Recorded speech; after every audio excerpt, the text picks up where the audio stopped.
Hello বন্ধুরা, তোমরা সব কেমন আছো? আশা করছি তোমরা সবাই ভালো আছো।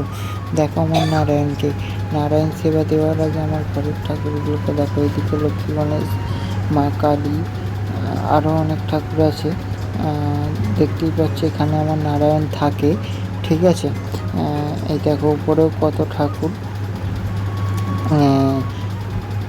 দেখো দেখো আমি নারায়ণকে এবারে চান করাবো।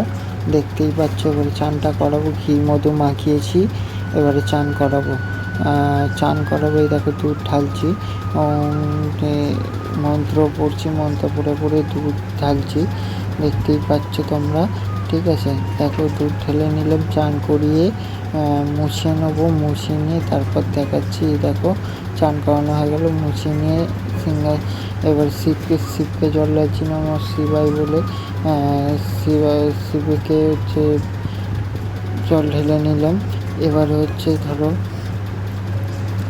হচ্ছে মুছে নিয়ে সিংহাসনে বসিয়ে দিয়েছি। সিংহাসনটা আমাকে সেই দিদারা দিয়েছিল কালীবাড়ি থেকে, তোমাদেরকে আগের ব্লগে দেখিয়েছিলাম। এবার দেখো চন্দন আমি ঘষছি, চন্দন ঘষার প্রায় শেষ হয়ে এসছে।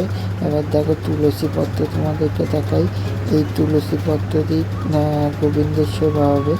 দেখো চন্দনটা আমার ঘষা হয়ে গেছে। এই দেখো তুলসী পত্র তুলছি, তুলসী পত্র তুললাম। দেখো এই তুলসী পত্র দিয়ে সেবা দিয়ে দিলাম আমার নারায়ণকে, ঠিক আছে। নারায়ণকে কি সুন্দর সেবা দিয়ে দিলাম। কেমন লাগছে বলুন নতুন সিংহাসনে? দেখো এই তো এইরকম আমি এই র্যাকে বসিয়ে রাখি। এই দেখো এদিকে শ্রীমদ্ ভাগবত গীতা আছে।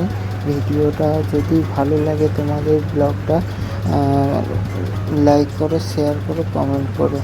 ওকে, টেক কেয়ার, বাই।